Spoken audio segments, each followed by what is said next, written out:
Pag-usapan po natin itong hamon ni Sara Duterte o ni VP Sara, hamon sa Kamara na suriin din ang confidential funds ng opisina ng Pangulong Marcos.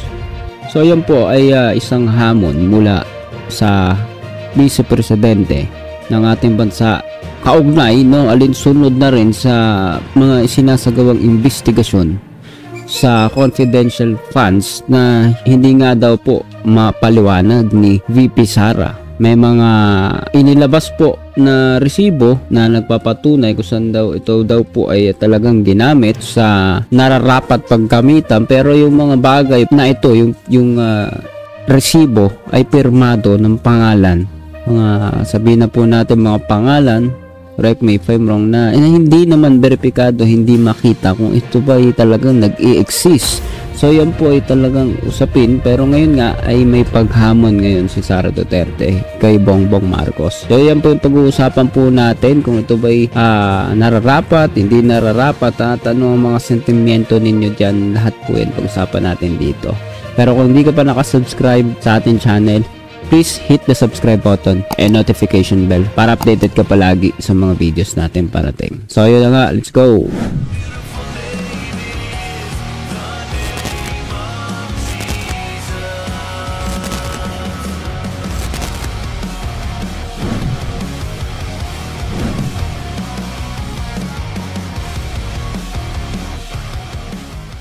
So yun nga mga tol, bago po ang lahat, ay ito pong balita po na ito, nakalagay po dito, ay hinamon ni Vice President Sara Duterte ang mga miyembro ng House of Representatives na imbestigahan rin ang paggamit ng confidential funds ng opisina ni Pangulong Ferdinand Marcos Jr. Ito ay matapos iulat ng Commission on Audit o COA na ang Office of the President ang top spender o may pinakamalaking nagastos na confidential at intelligence funds noong 2023.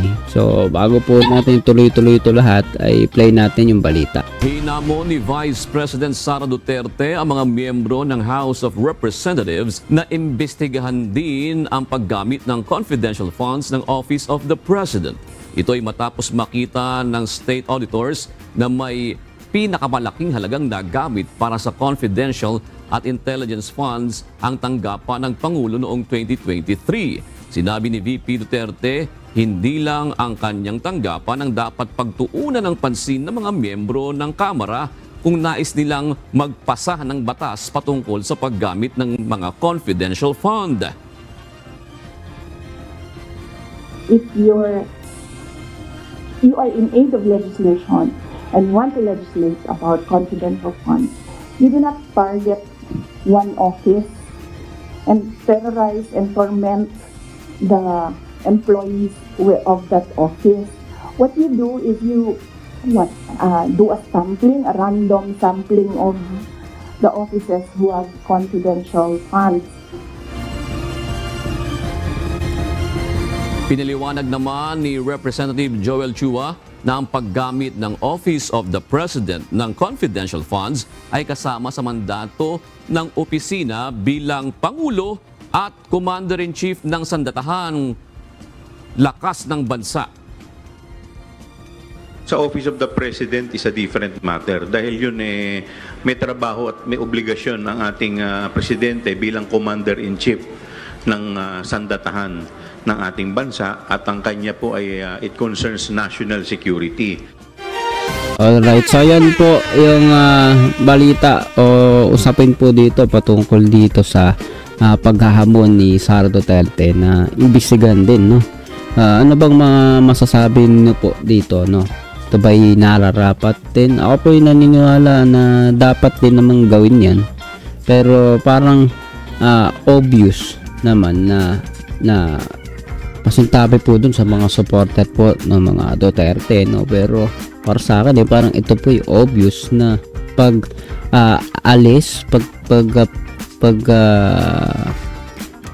lipat ng focus ng usapin sa korupsyon patungkol sa papunta sa Pangulo, no, ng ating bansa ngayon, na kung saan kung makikita nga po natin, ito'y naungkat sa mga panahon na meron na pong mga offending na mga pahayag, deklarasyon yung Vice Presidente po natin.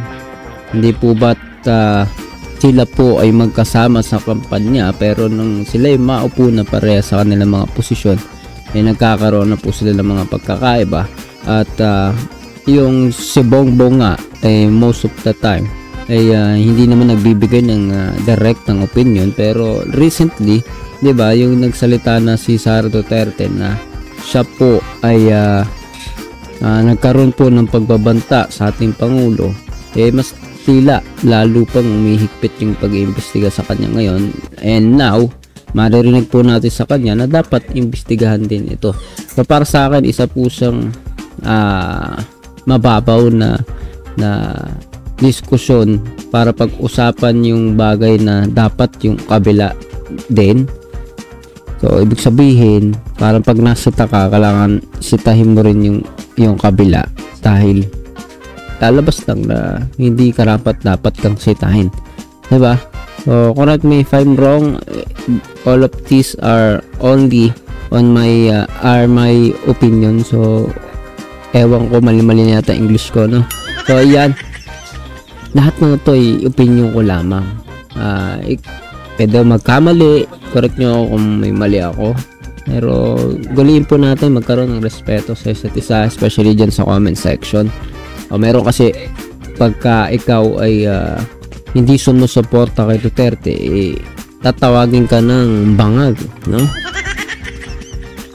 Baka nga mamaya yung tumatawag na bangag dun sa mga hindi sumusuporta kay Duterte, sila pala yung bangag din. Sila pala yung totoong bangag. So hopefully di naman, no?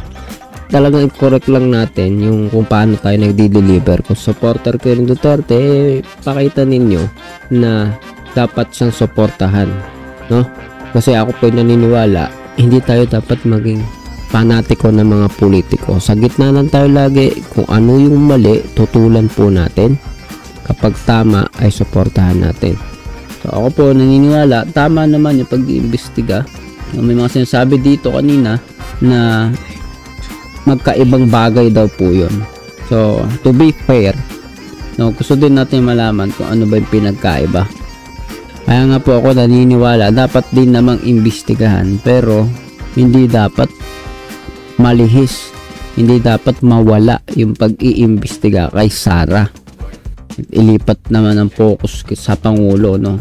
Kung gusto nilang imbestigahan din ng Pangulo, ako po naniniwala, maaari yun, magandang layunin, pero wag gawing pangtakas sa kanyang pananagutan din, no?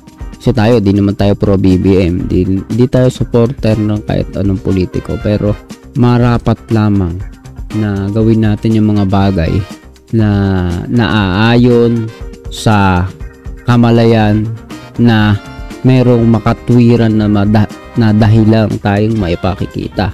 So ayan nga, sabi nga dito, no, sa mga comment section, sa mga comment dito sa comment section, sabi lahat na offices dapat imbestigahan para fair and square. Okay yan, tama po yan, pero ang tanong, sinasabi nyo ba yan para maging fair talaga or para iwasan yung kay Sara? Diba? Yun yung mahirap po, at yun po yung hindi ko matanggap kapag ka nagiging childish kayo dyan, parang bata kayo, tapos lalabas supporter pala kayo ni Sara. Hindi dapat. So pero ako naniniwala, kailangan fair, kailangan tapat imbestigahan lahat, pero hindi ibig sabihin na iimbestigahan yung lahat, yung isa hindi na iimbestigahan dahil iimbestigahan na rin pala yung isa. Kuha ba ninyo? Nakuha ninyo yung sinasabi ko? So ayan po, no, sabi naman ng sagot sa kanya dito, isa pa ito na utok. So ayan, nag-aaway na po sila. Wala namang masama sa sinasabi na lahat ng offices sa ngayon, gobyerno, ahensya na meron confidential funds o ano man dapat imbestigan ay imbestigan. Wala pong masama. Ang pagde-deliver lang, baka mamaya ito po siya ay supporter ng Duterte gusto lang ilihis yung investigasyon para makatakas yung dapat managot. Yun po yung magiging mahirap, yun po hindi magiging maganda. Pero kung gusto niyo ng fair, tama yan, basta wag lang malilihis. Alam ko naman na ukuha ninyo yung gusto kong sabihin, di ba? Kaya basa pa tayong konti, no? Sabi dito, imbestigahan nyo rin ng mga congressman. Okay yan, basta hindi ka supporter lamang ng isang panig. Sabi dito, hindi lang kay VP Sara. Yung bigat ba, kung sasabihin ninyong hindi lang kay VP Sara, dapat sa lahat. Tama yan. Pero yung lahat na yon, pag isinagawa, hindi iiwasan si Sara. Tama? Exactly, it must also apply to all levels. So, iyan, kakaisa po ang marami sa kanilang mga supporter. Bale, according to Chua's logic, walang mandato at yung Chua na sinasabi niya, ito po yata yung lalaki dito, no, sa itaas yung nagsasalita, no. Correct me if I'm wrong, pero parang yun ang nakikita ko po dito. So, sabi po ng comment dito na isa ay according to Chu's logic, walang mandato at relevance ang OVP nationwide. Confidential funds lang nito ang dapat suriin at hindi na dapat questionin ng iba pang sangay ng gobyerno na meron ding confidential funds. Napakahusay. Clap, clap, clap. Okay, so para sa akin ay parang more on ang ano nito ay panig kay Sara Duterte. So, hindi siya neutral, hindi siya gitna, no, na nagtitimbang ngayon kung ano yung dapat supportahan talaga. So, sabi sa reply sa kanya, sabi yung reply dito na isa, tama naman kasi may mga balak si Sara sa CF niya. Nagre-recruit ng papatay sa Pangulo at FL at Speaker. Okay, so ayan ay medyo sumusobra lang yung comment nito, no. Hindi pa naman yan napapatunayan, no, sinasabi niya. Pero pwede, posible, 'di ba? Pero hindi natin sasabing ganun kasi nagkakaroon ng deklarasyon dito. Kapag ka nagiging ano na kayo, panatiko na kayo ng politiko, doon po mapangit lalo yung comment po ninyo, no? Pareha, both sides ng DDS, mga Duterte supporter, Bongbong Marcos supporter, pare-pareha lang kayong nag-aaway sa pare-parehong politiko na dapat namang makita ninyo na meron pare-parehong mga issue rin naman. So, meron lang na level antas na sumusobra, no? Para sa akin, katulad ng pagbabanta, 'di ba? O pagiging pro-China, 'di ba? Ako po naniniwala ang mga Duterte ay ang bigat po ng kanilang mga ginagawa ngayon ay more on makikita mo na sila po ay kaibigan ng China, pro-China. Correct me if I'm wrong, pero yun yung makikita po natin na walang direkta na deklarasyon na pagtutol sa ginagawa ng China. Yun po yung malaking usapin doon. So, konti pa, no? Sabi dito ng isa, bakit yung kay VP Sara ay concerned din yung confidential fund niya ay related din sa national security? Bakit siya lang ang ginisa? Kasi nga po, sa kanya nag-umpisa yung investigasyon. Ba? Tama ba? Siya na-umpisan, siya yung nauna eh. Ngayon, gusto ng lahat na supporter ni Sara or sa panig ni Sara, imbestigahan na nila lahat.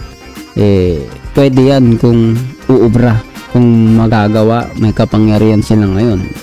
Ang problema, wala yata sila sa posisyon ngayon para sila yung magsabi na imbestigahan din ang lahat, kundi nasa administrasyon ni Bongbong. So yan yung magiging problema dyan, no?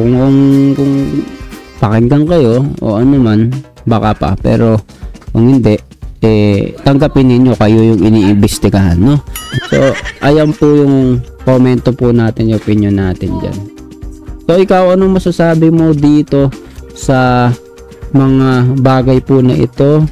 Tama ba na hamunin ni Sara ang Kamara na suriin din ang confidential funds ng Pangulo? Gayong sinasabi nga po ng isang opisyalis din po dito, magkaibang bagay po ito. Ako pinaniwala meron pinag-iba talaga at meron kasing corruption talaga, no? Hindi natin may kakailayan, pero Dapat naman talaga imbestigahan lahat yan. Pero siguro ngayon tapusin na muna yung investigasyon kay Sara kasi mukhang may laman talaga, no? Lalo na yung resibo na merong Mary Grace Piatos. Okay. Baka mamaya may iba pang lumabas ng mga pangalan na katulad niyan sa iba pang mga confidential funds. Dapat imbestigahan din yan. Pero kung iimbestigahan ng lahat, hindi absuelto si Sara Duterte, magiging patas lahat. Kung sa lang iimbestigahan, dapat imbestigahan din yung lahat. Kung hindi ngayon, at least kung pagkatapos niya, maimbestigahan na po yung lahat, no? Pero sa mga supporter ng Duterte, hindi ninyo mapipilit na lahat na yun imbestigahan, no? Di wow yun, sabihin ng iba, diba? Tapusin yung issue sa inyo, yun yung magiging parang goal dyan. Tapos baka siguro pa pumasok ng iba investigasyon. O kung kaya, sabay-sabay, ewan ko, wala naman tayo sa posisyon para magbigay ng malinaw na deklarasyon sa bagay na yan. So kung hindi ka pa nakasubscribe, please hit the subscribe button and notification bell para updated ka palagi sa mga videos natin parating. And kung ano masasabi mo sa usapin na to, comment lang dyan. So see you ulit sa susunod na video.